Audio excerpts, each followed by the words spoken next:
Groenlandia, l'isola più grande del mondo. Un deserto di ghiaccio in balia dell'oceano, sferzato dai venti artici, popolato da foche e orsi polari, dove il tempo sembra aver smesso di scorrere.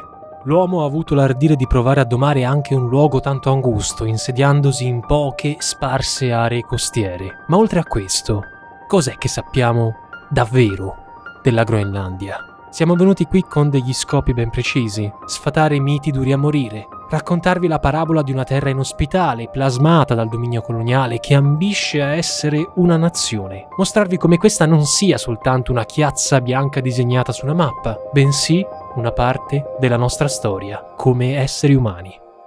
Benvenuti in Groenlandia.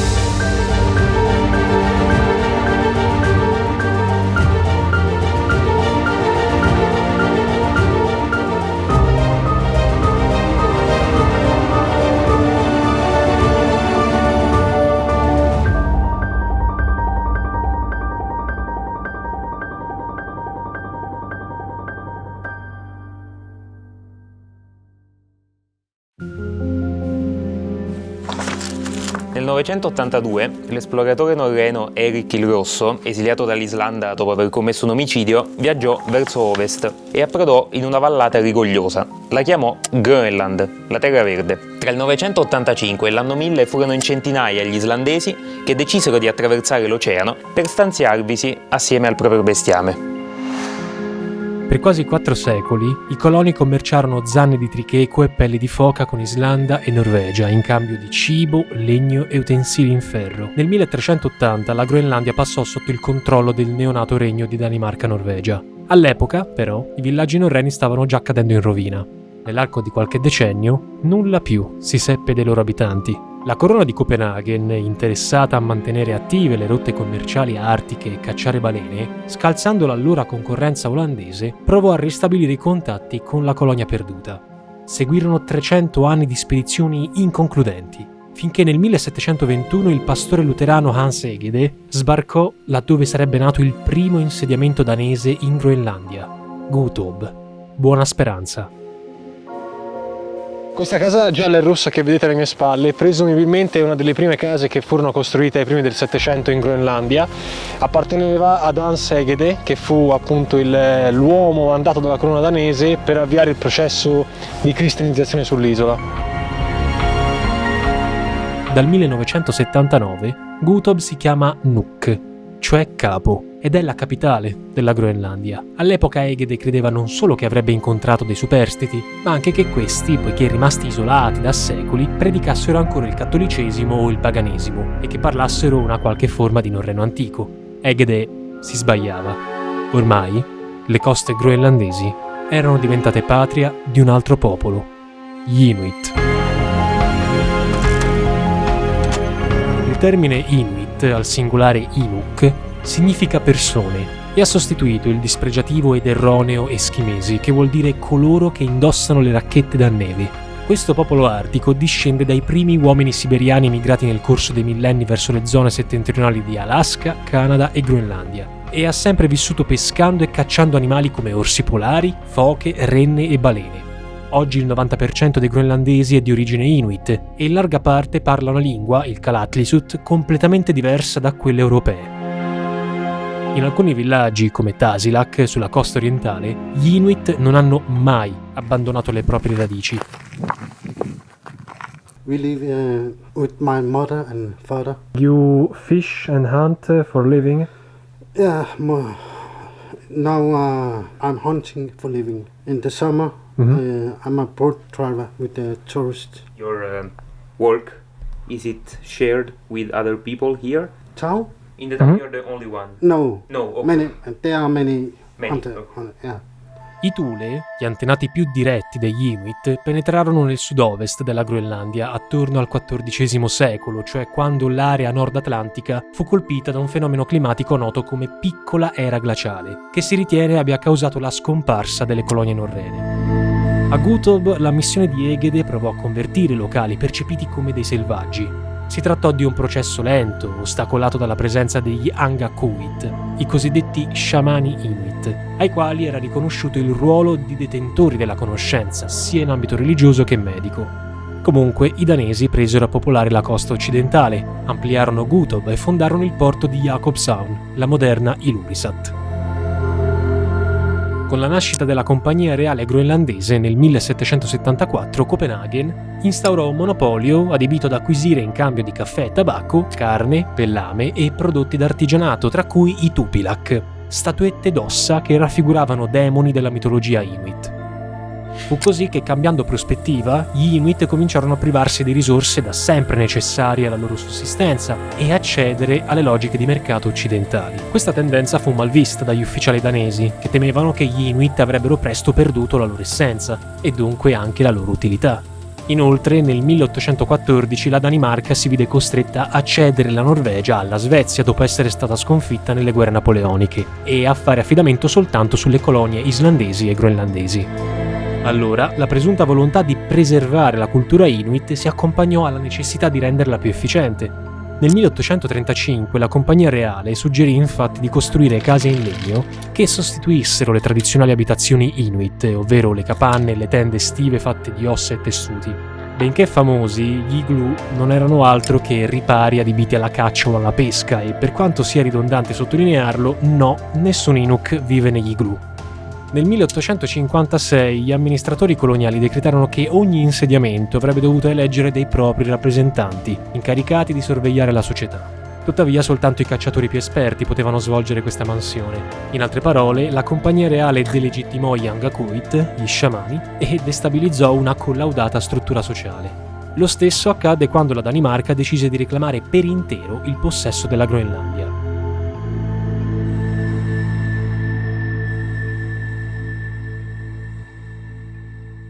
Escluso l'entroterra ghiacciato, rimanevano da colonizzare la costa est e l'area a nord. Nel 1885 i danesi arrivarono ad Ammassalik, l'isola dove sorge l'odierna Tasiilaq, e 10 anni dopo la inclusero nel progetto coloniale. Più avanti, Copenaghen inviò un'altra spedizione nel nord dell'isola, dove nel 1910 fondò la stazione Thule. Di lì a poco, l'avanzare delle pretese europee sulle rotte artiche e lo scoppio delle due guerre mondiali avrebbero reso evidente il potenziale geostrategico della Groenlandia. Nel 1941, con Copenaghen occupata dall'esercito nazista, l'ambasciatore danese a Washington, Henry Kaufmann, permise agli Stati Uniti di stabilire sull'isola 5 basi militari temporanee. Queste conferirono un importante vantaggio tattico all'aviazione alleata. Però, terminato il conflitto, la Casa Bianca non mollò la presa. Gli States infatti ambivano a sfruttare l'isola in funzione antisovietica e a impossessarsi della criolite, minerale utile alla fabbricazione dell'alluminio presente nella costa sud. In gran segreto, nel 1951 gli ingegneri americani iniziarono a costruire una gigantesca base aerea a Thule, tutt'oggi in funzione. Nel 1968 lo schianto di un caccia americano causò la dispersione di 4 bombe termonucleari tattiche, che, esplodendo, contaminarono l'intera area di Thule. Una delle 4 testate risulta ancora oggi dispersa. Ma 2 anni prima di questo incidente, Washington aveva dismesso un'altra base segreta, Camp Century, che avrebbe dovuto ospitare 600 missili nucleari in grado di raggiungere Mosca. Tutti i progetti militari statunitensi costrinsero le comunità Inuit locali a trasferirsi anche a 100 km di distanza. Al contempo, il clangore delle macchine intaccò irrimediabilmente ecosistemi fino a quel momento immersi nel silenzio. A ogni modo, la risorsa più importante della Groenlandia resta ancora oggi il mare. How many hours do you spend on the boat? We don't know. Sometimes 10 hours, sometimes 4 hours, sometimes only 2 hours. Even in the winter? Now, in the winter, we used to be dog slave. Okay. Yeah. Già nella prima metà del Novecento a Copenaghen si erano accorti di come la pesca di gamberetti, halibut, merluzzo e salmone potesse generare profitti ben maggiori rispetto a quelli derivanti dalla tradizionale caccia di foche o renne. Nel 1953, così sulla spinta della decolonizzazione, il governo danese elevò la Groenlandia allo status di provincia autonoma. Nel corso di 20 anni varò 2 piani di sviluppo, chiamati G50 e G60, mirati a modernizzare l'industria ittica e gli insediamenti dell'isola. Queste politiche di welfare hanno sicuramente migliorato la qualità della vita groenlandese. Ma io mi chiamo Robert Perone e sono altoatesino e vivo qui da ormai 25-26 anni. Sono venuto qui già 43 anni fa e sono rimasto colpito da questo popolo e da questa bellissima natura. In tutti questi anni quanto è cambiata Tasiilaq? E prima non c'era niente, non avevo neanche telefono, avevamo proprio niente di niente, eravamo su un'isola proprio lontano dal mondo. Tasiilaq è forse il posto più remoto che abbiamo visto nel corso di tutti i nostri viaggi. Mai saremmo riusciti a scoprirlo né tantomeno viaggiare in Groenlandia se non fosse stato per NordVPN, che ringrazio per aver deciso ancora una volta di sostenerci in un progetto lungo e complesso come questo. NordVPN funziona anche in uno dei luoghi più a nord del mondo, anche con una connessione quasi del tutto assente. Una rete quasi inesistente e la necessità di collegarci a internet ci hanno spesso portato a utilizzare wifi pubblici poco affidabili. Per fortuna però, grazie a Threat Protection, abbiamo navigato in rete, cercato informazioni e trovato luoghi di interesse senza il rischio di esporre i nostri dati sensibili. Non vi nascondo che i momenti morti durante questo viaggio sono stati molti, a causa del freddo, del maltempo e dei voli cancellati. In questi casi l'unico modo per evadere mentalmente dalla Groenlandia è stato sfruttare l'avanzato sistema di crittografia di NordVPN, che ci ha permesso di mascherare il nostro indirizzo IP e geolocalizzarci, ad esempio, nella vicina Islanda, per vedere una delle ormai onnipresenti serie TV noir nordiche. Da oggi fino al 1° ottobre, se acquisterete un qualsiasi piano biennale, riceverete anche un buono Amazon da 10, 20 o 30 euro in base al piano che avete scelto. Per approfittare di questa offerta a NordVPN, vi basta cliccare sul link in descrizione.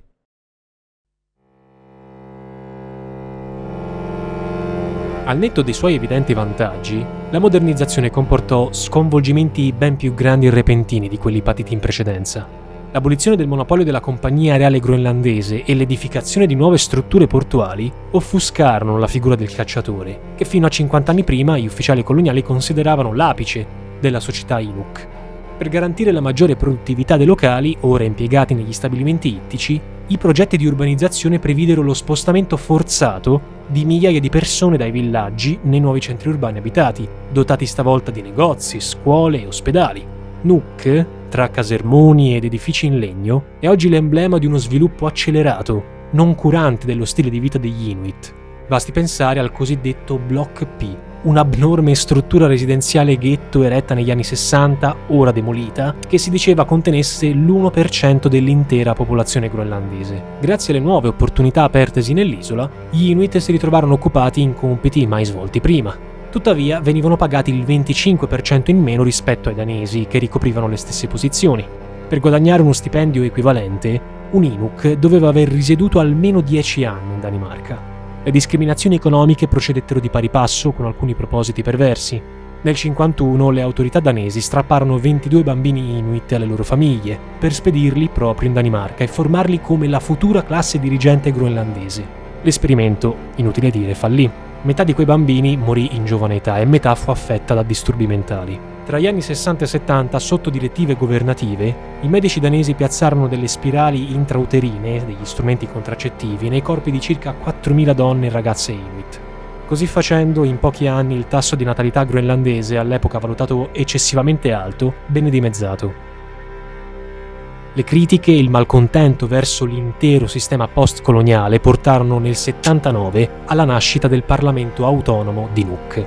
La Groenlandia scelse la sua attuale bandiera nell'85, nello stesso anno in cui abbandonò la Comunità Economica Europea per proteggere le proprie acque dal probabile assedio dei pescherecci stranieri.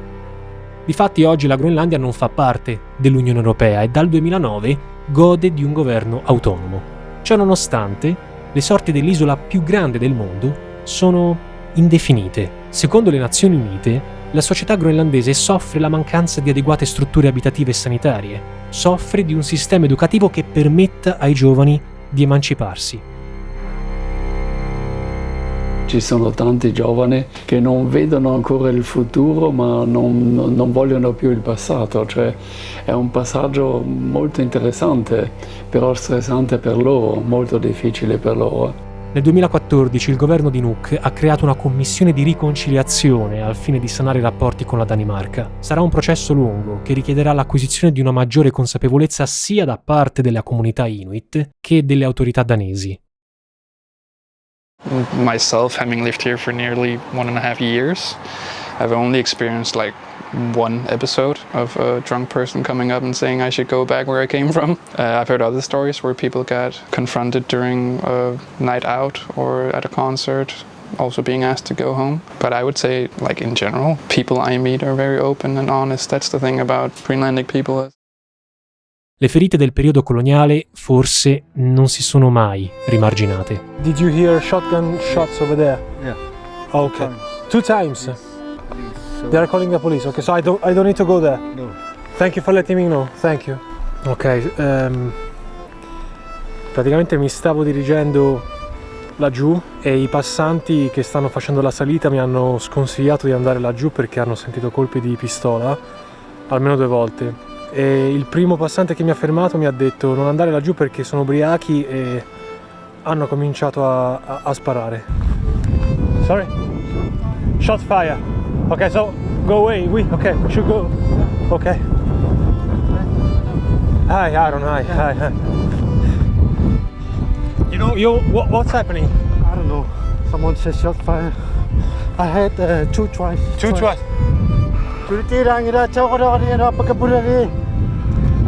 E infatti guardate laggiù. Sono le persone che sono tutte radunate, probabilmente per capire cosa sta succedendo.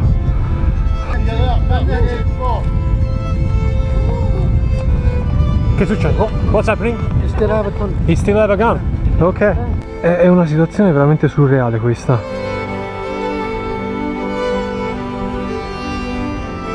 The lower social classes, I think most of the stuff that I experience, alcoholism is a big problem. Like the social evolution kind of happened too fast, so to speak.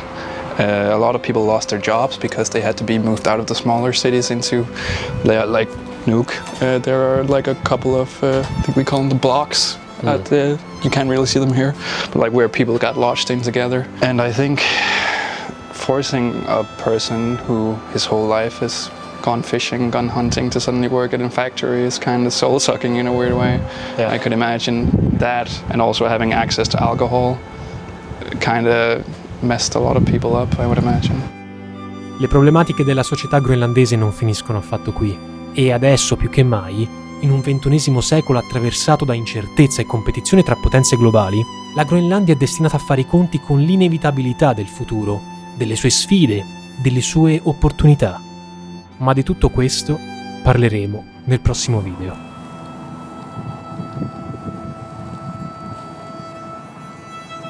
Il ghiacciaio è qua, più attivo del mondo del nord. Questa distesa di ghiaccio che vedete nel giro di poche decine di anni potrebbe scomparire completamente e diventare acqua.